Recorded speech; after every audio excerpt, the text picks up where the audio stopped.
Make some more music, bro. Let's figure it out. I done been in a whole full-fledged get down with one of my artists, dog. Like, shit happened. Nigga cut him in his face in the club. You know, we in the club, and I just couldn't deal with the fact they did it in front of me, and I got off right there. You know what I'm saying? I almost got caught. Scraped my hand up. You ever look at the Source magazine cover, I'm in XXL, when I got the 103 with the penitent on, you can see my hands cut up right there and shit, because I fucking fell jumping fishes and everything. Got away, had some girls drop me off at the studio, went to my homegirl house, burnt my clothes, blase, blase. I'm saying all that to say 6 months later, this same kid was like, talking crazy. About you? Yeah, and I'm just like... Who was the artist? Who was it? Little kid from Atlanta from the South Side. I signed to him in 08. Yo, what it do, what the business is, man? You know what it is, your boy Young. That's right, Mr. 17-5. I'm gonna introduce you to a couple of the homies, man. CTE to the day I die. The homie Bama, he's a beast, homie. Like, he one of the youngest, wildest cats in the city of Atlanta, homie. He been repping since day one. I ended up linking with Jeezy, you know. It's had to be like, well, I linked with Bama 2006, my name Big Mike. You know, that's how me and Bama got cool. Then I go to jail 2008. My ex-wife was my nurse in jail. So she ended up asking me, like, dude, you know, on the phone, she called me on the jail, like, hey, you know this boy named Bama? You know, he had a CTE shirt on, like, he run with Jeezy, you know. And I asked him, did he know you? He said, yeah. He be saying my name, like, I'm Jay Hannibal. You know, everybody, I was paying DJs to get my music spent on that side of town at that time. You know what I mean? So my shit was popping, you know what I mean? So I was feeling good, like, he remembered my shit, but, and when I got out, we linked, and he was signed to CTE, and we was running together daily, you know what I mean? So that's how our shit popped off. I already had my own bag, I was living in a mansion, got two $50,000 cars, you know what I mean? Me and my ex-wife good as fuck, you know, so, and niggas respected that.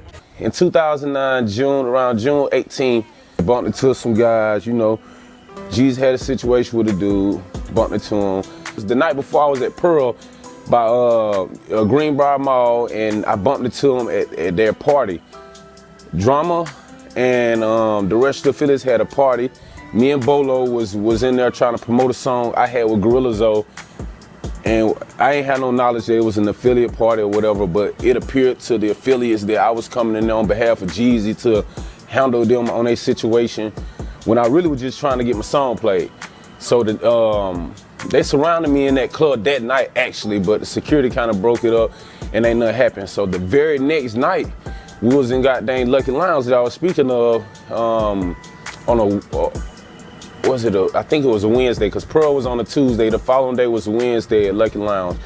So we walked in Lucky Lounge like instantaneously. As soon as I seen her walking up the step, it was like, it was a cold stare with me and my partner and one of them. So they swung and hit my partner, or as soon they hit him, but they cut him on his nose. And when they cut him, I hit the first dude, and he was falling back. I'm thinking he's swinging like a girl, but shit, he was cutting me too. The first hit, we would fall, he cut me all in my face and shit.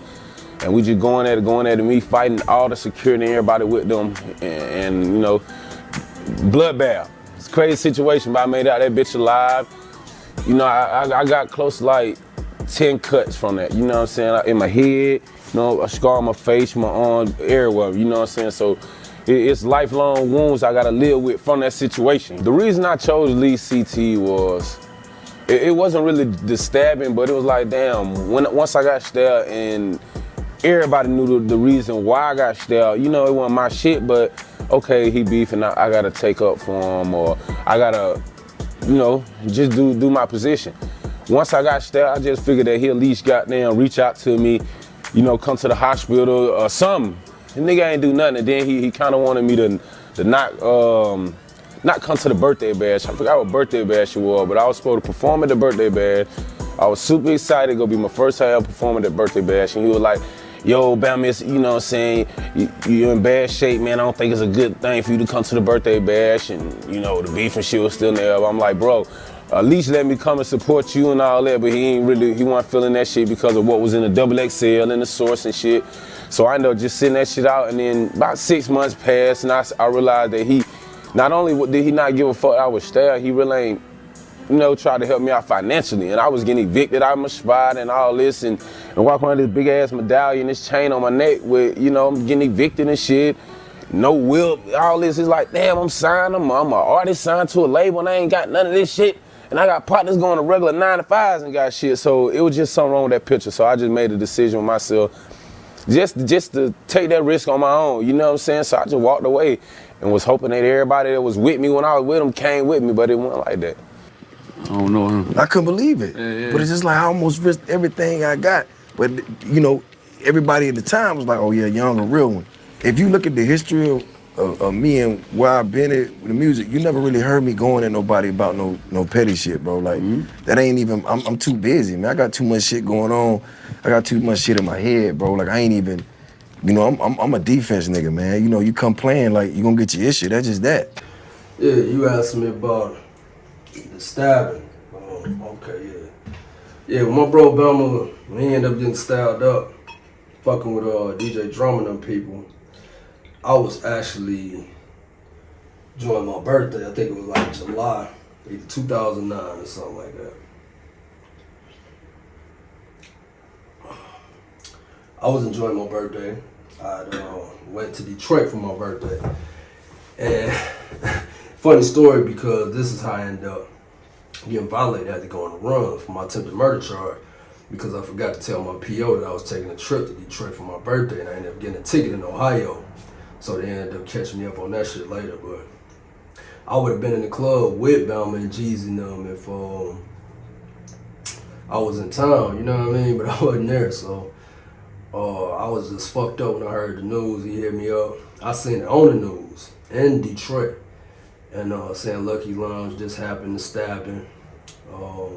One Jeezy artist got his face slit, so I ended up calling Bama to make sure it wasn't him. He like, yeah, man, they stabbed me like 10 times, all in my head, face, all that shit. You know what I mean? Then after that, Jeezy distanced himself from him. And I just felt like that was some disloyal ass shit, man. You know what I mean? Like, a nigga almost lose his life for you. Any nigga almost lose their life for me and my gang. I'm gonna feed them niggas forever. You know what I mean? I got niggas that I raised that went to jail, did 20 years. And we might not even be talking right now. They my little cousins, stuff like that. That's part of the ball lords. But when I get on, you think they ain't gonna enjoy some of that bag? Yeah, they is, man. We dreamed this shit together. You know what I mean? And my brother was rocking with him since 2004. You know what I mean? So I don't know what the fuck Clem talking about, like he a new nigga. He was saying that maybe because my brother not from Macon. But when it came to the A, Bama was with them from the beginning, in that 2004 era. You know what I mean? So, and that's when I just came back to the A on the run from Detroit. You know what I mean? From having a standoff with the police and shit like that. And they violated me because I wasn't paying the therapist $400 a month. You know what I mean? So I ended up, they said I was going to do a year in prison. I just dipped. You know what I mean? So I'm going to my pop's house in the A. And later on, 2006, that's when I met Bama. You know, shit like that. I was actually there looking for T.I.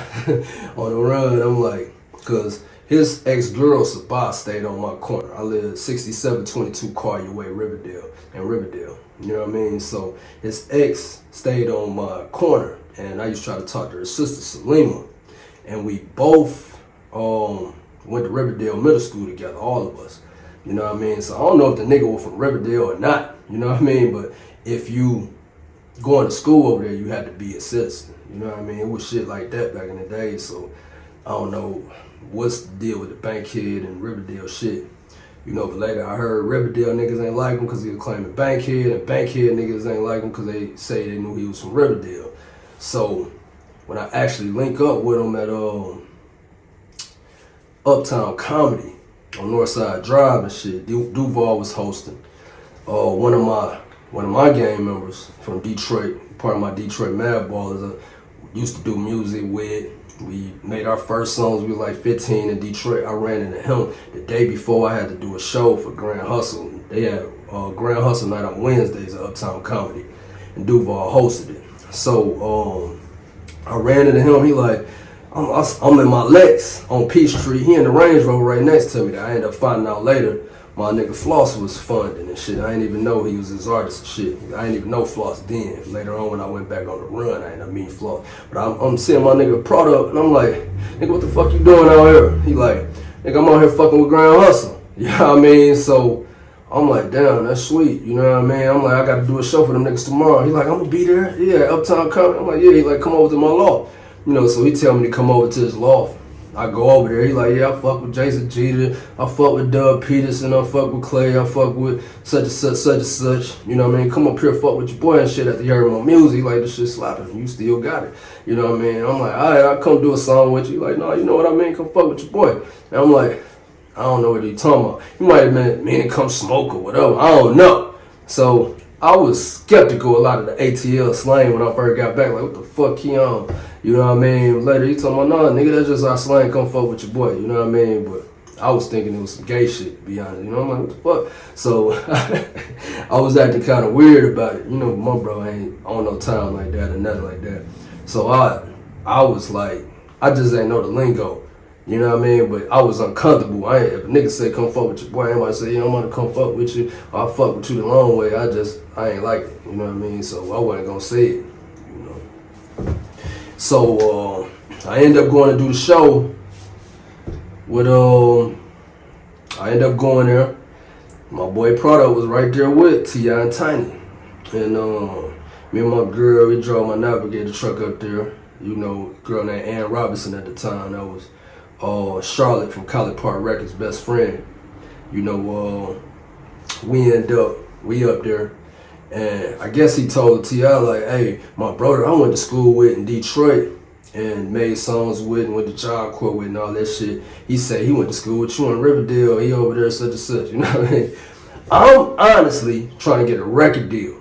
I'm not knowing this nigga beefing saying, but claiming Buckhead and all that. I'm just on a run, seeing the nigga on TV in Detroit. Like, oh, I got a link with that nigga when I get to the A.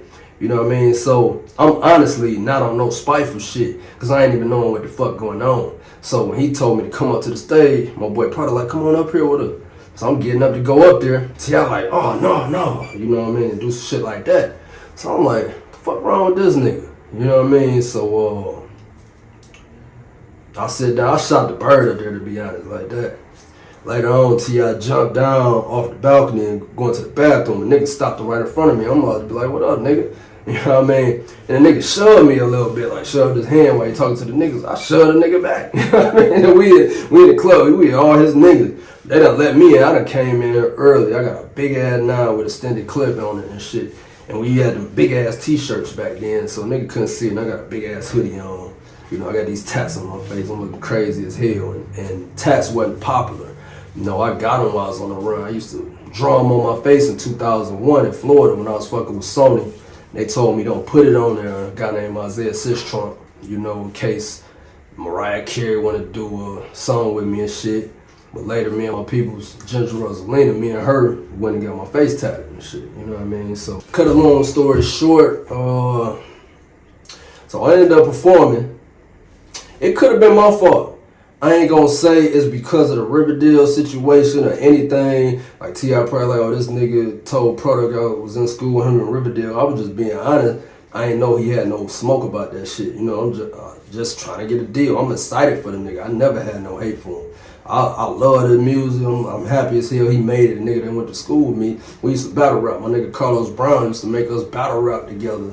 You know what I mean? Shit like that. So, I ain't never had no problem with Till. So, when I ended up performing, I ain't gonna blame it on the Riverdale situation, you know, because I was fucked up, and when I'm performing, I'm rapping acapella on the beat. I didn't have my words on the beat, so when I'm rapping, I'm screaming, I'm doing it on E-Ho, but I can't hear it, so I'm thinking the DJ got his mic down too low. So I'm touching the nigga DJ equipment and shit while I'm performing, and they ended up cutting my shit off after my first verse. Clay came on the stage, cut my shit off. Rest in peace, Clay. He was a cool ass nigga. I was pissed. You know what I mean? I'm like, after that, I'm like, these niggas some hoe ass niggas. You know what I mean? So I asked my nigga Product when we get out. I'm like, why the fuck they cut my music off? He like, I don't know, such and such. All of us out there, the nigga shouted, and comedian Duval, everybody out in the parking lot. T.I. in the black Escalade with Tiny. Before he got in the car, I still gave him a CD like that. Hey, bro, I went to school with you in Riverdale and shit, bro. You know what I mean? I'm just trying to give you my CD. You know what I mean? So I gave him a CD. Like, oh yeah, he probably threw the shit out the window. You know, I don't know what happened, but I was dissing him after that because I took it personal. Like, why the fuck they cut my music off? I paid money to perform. Wasn't that much, you know, like 40. You know, and then Duval was cracking jokes like, cause I snapped on stage when they cut my shit off. I'm like, nigga, everybody know me on the south side. Nigga, don't nobody disrespect me like that. You know, I'm the one sell guns to the whole motherfucking south side, this and this, such and such. You know, so Duval get on stage like, this nigga, he don't know, it's undercover FBI agents. It's the feds in here. This nigga talking about he sell guns to the whole south side and shit. You know what I mean? So, it was a funny ass moment, you know, and that kind of escalated a little beef where I felt like he was subliminally dissing me in a lot of songs, talking about you got tattoos such and such and this or that, and thinking you this or that, you know what I mean? And I'm like, he's subliminally dissing me, you know what I mean, or whatever. And used to be taking shots, but never would come direct. And I found out later when I was getting a deal with Boosie, went to his match and performed for him, and my nigga, another nigga named Carlos Brown, they got the same name. You know that he fucked with QC, Boosie, Gotti, everybody he was building, they helping him with label consulting type of shit, you know, and all that. QCP, and Gucci and shit like that. And he put like help get Lil Baby on, getting them features, all that shit. Blue Vandross, he got me to Boosie. So I'm getting this deal. Shout out Carlos Brown, Real Promotions Network, and I'm at Boosie Mansion. Boosie love my music. You know, he only supposed to listen to 1 or 2. It was a few niggas he listened to. He only listened to 2 songs. He listened to all my shit. Then he like, oh, nigga, you got it. You know what I mean? So. You shot your own brother? Yeah, you already shut the other shit. You got to a scuff, bro.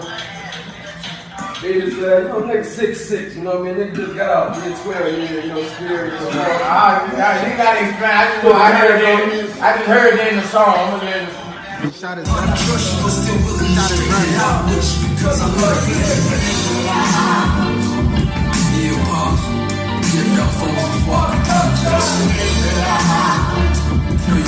you. We end up, I think he asked me something about beef, though. I got industry beef. You know, I'm like, no, I ain't really got no industry beef. I'm like, Jeezy had signed my little brother. He got stabbed up for him, you know, and that nigga just left us cold turkey out there, left little kids that had big dreams. He just said, fuck niggas like that. You know what I mean? I felt like that was some fuck nigga shit, but we ain't got no smoke over it.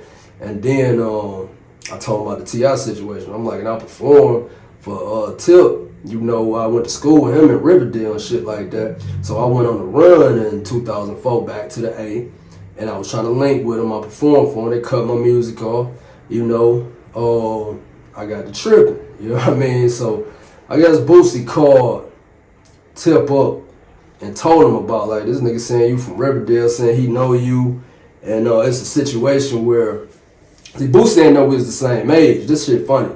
So he probably said, this nigga said he went to school with me too in Louisiana. This nigga must be delusional. My mama worked at GM, so she started in Detroit. She ended up moving to Shreveport, Louisiana. I went to Huntington High School. And then when I went, I ain't trying to, you know, shout out Shreveport, love them, you know, 70th Street, all that, Jewella, all that good shit, you know what I mean? So, niggas was rocking Jerry curls. This 1996. These niggas rocking Jerry curls, but they ain't the wet curls. They just like a natural curl type of shit. You know what I mean? So, type of shit. You know what I mean? So, one nigga, if this wasn't Boosie, he look identical to Boosie. You know what I mean? I used to talk to the nigga every day, and I believe it was Lil Boosie. And he had a Jerry curl. But he was like, nigga, you rocking that afro, why don't you get a curl like us? You know what I mean? I'm like, nigga, I'm not, I'm like, anybody get no curl, man. It's 1996, you know what I mean? He like, nigga, that ain't no real Jerry curl. This shit dry, you know, fella, it's like a natural curl. But I'm like, all right, he like, cause the braids was gang related in the school, so they wouldn't let us wear braids and shit, you know. So I told Boosie that story, And he like, nigga, that ain't me. You know how old I am, nigga? I'm Lil Boosie. You know what I mean? And I'm like, I didn't want to say like, nigga, I'm your same age. He was like, this old ass nigga trying to get a record deal with me. I mean, I cashed out to be in this crib. You know what I mean? I paid like three racks, 3,000. You know what I mean? Drove my Jaguar out to the A. You know what I mean? And my nigga Lowe's picked us up from. I dropped my shit off in College Park. Left my Jag at the McDonald's off in College Park. You know, so. Off all that, and we went to Boosie crib. But Boosie like, nigga, I'm Lil Boosie. You know what I mean? Shit was funny as fuck. And I'm like, I ain't about to tell him I'm his age, so I'm gonna just let that slide. You know, so he'd be like, this old ass nigga trying to get a deal. So, guess he called Tip, talked to him about it. And then Tip dropped a video the next day, talking about, don't be coming to our city, spreading rumors in our world and all that shit, this and that, such and such. If I may have a word with all the love deprived, nose ass, miserable bitches out there that love company. Please, man, don't ruin our day. You know what I'm saying? Eating breakfast, you know, preparing for success, living our best lives. We don't need you to come out here, man, sprinkling rumors in our world, man. You know what I'm saying? Just mind your business, man. Get yourself together. Worry about you. We straight over here, nah? And we intend to keep it that way. No thanks to you. Y'all ain't happy unless a motherfucker unhappy. Every time you see a motherfucker happy, you just want to go around and find ways to make motherfuckers unhappy. Make stuff up where ain't nothing to be there. And just create the stuff. Just if you ain't got a story, you just make one up. Get that bullshit out your life. And that funky shit off your breath. Do something productive. Goodbye. You know what I mean? So I put a post up of him and Sabat, the girl that lived on our corner. And I'm like, oh, and I tagged him and like, nigga, you ain't go to Riverdale with us, nigga. I know nobody ain't trying to diss on you, nigga. I love you, for real. I didn't know about no beef. I was genuinely on the run. Like, I went to school with that nigga. I want to get, you know, trying to get signed. You know, I was living in a mansion and all that shit where I wasn't pressed like that. But at the same time, to get another bag with music was good. You know what I mean? So, he's talking about niggas spreading rumors and all this shit. So our classmates is commenting on the post, you know what I mean? Girl named Linda Gibson. She like, he claimed Riverdale when he put Rico in a song. He made a song called Live in the Sky, where he was saying, rest in peace, J. Rue and Rico. My name J. Rue, you know what I mean? I used to battle him. So I'm thinking like, is this nigga, they think I'm dead. When I came back from the run in 2004, some of my partners did think I'm dead. My nigga Cody, this nigga ran 2 times when he seen me in the store. Every time he seen me in the club, he seen me at the Get and Go in Riverdale, and he dipped. And I'm like, what the fuck wrong with you? He's like, nigga, you was dead. And I'm like, what the fuck is you talking about?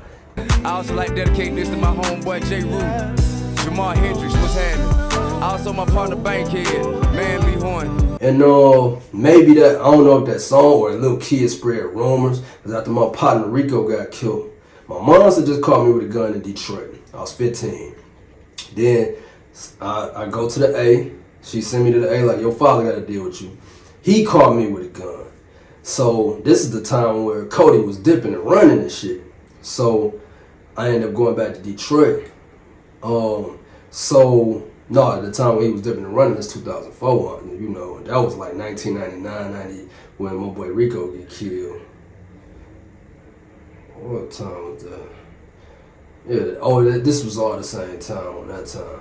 But when I came back in 2004 on a run, this is when he was running and shit, like thinking I was dead. So I'm thinking like, maybe T.I. know, maybe these niggas, somebody spread a rumor, you know, probably like, where J. Rue at? You know, that nigga dead. You know, nigga kid probably made some shit up. The niggas probably thought it. Or it's another J. Rue, which I ain't never knew it was another J. Rue. You know what I mean? So in my head, I'm like, this nigga talking about me in the song. When he used to battle rap and niggas think I'm dead when I come here. So that he obviously talking about me. You know, in this song, and my nigga Rico had got shot in the chest. And my little homeboy Pancho, and my little homeboy Rico. You know, I just seen him at Kmart. He had a blue Avirex on, gold grill. You know, man, I'm kicking it. I was supposed to meet up with him to get some work and shit. I'm like, nigga, I need some work. You know, and he like, nigga, I got you. He like, I'm beefing with these niggas that keep stealing my Caprice though right now. He told me. He like, they keep stealing my Caprice. So they ain't know, I just put a chip in it or something. And I take that shit out so they can't steal my shit. Because I owe him some money or some shit. He told me the situation. And I guess him and my bro Mike Reed and them, all them in the crib, niggas come up in there trying to rob him. He's saying, fuck you niggas, he ain't giving up his coat and all that shit in the car. Niggas shot him in the heart, you know what I mean? So I ended up going back to Detroit a little bit after that because my pops caught me with a stick. Again, after my mama just caught me and I went to job court. That's how I ended up meeting Product, actually. Well, no, me and Product already knew each other. We ended up going to job court together. Me and like 40 of my niggas from 7 Mile and shit, and my 4-1 niggas, so we was deep as fuck up in there. It was for me to make it in the music industry, because at the time I built the buzz and the A, paying the DJs. I was paying DJ A's, DJ Brad when I see him, toss them a bag or something, like spin my shit. They'd spin my shit about 3 times, screaming my name, boy, Lord J. Hannibal in this bitch, you know what I mean? So if I done gave you 100 to do the shit, nigga did all of that shit. I'm like, I'm giving another extra 100. So niggas already believed I was on and the celebrity already, because they see me coming up there in different cars, see my Shelby GT parked with the roof up in the air when they pull up to the club, like, oh, this nigga out here shitting. You know, as a rapper, I always say you get paid to talk the most shit and look the best. You know what I mean? So niggas like, oh, he really got a bag on him. You know what I mean? So I was getting respect for that already. And paying the DJs really helped me get a buzz, because niggas like, oh, he must be signed to something. I had all my CDs on the table when they come in the club. You know what I mean? So I had my shit planned out, my own marketing. You know, it ain't had no internet at that time. I didn't know about social media. It was out, I guess, but I don't know nothing about it. I ain't learned about the internet till like 2010 when I went on the run.